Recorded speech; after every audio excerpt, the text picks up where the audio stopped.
A request and a comment that I get a lot from meeting planners and from chefs is, how do you accommodate multiple dietary requests with one menu?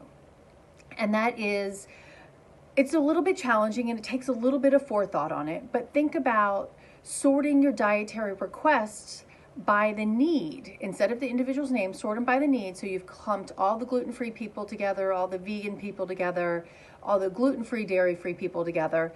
Make sure they're all speaking the same language. Hint, hint, use check boxes on your registration form to collect the data versus open-ended boxes.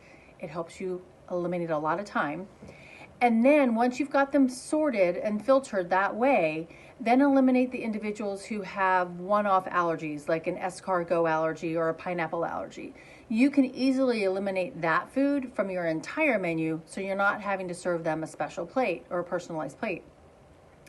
And then look at your gluten-free, dairy-free, vegan, vegetarian issues, or not issues, dietary requests that way. Your vegetarians can eat the vegan dishes. So if you've got a large contingency of vegans or a large contingency of vegetarians, serve them the same dish.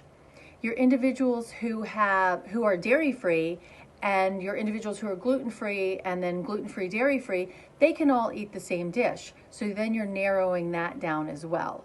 So filtering it by the need and not the individual's name will help you reduce the number of requests and see how you can manage that.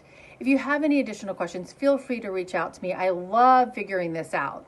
But again, you work with your chef to sort it by the dietary need and not the attendees' names to then design your menus.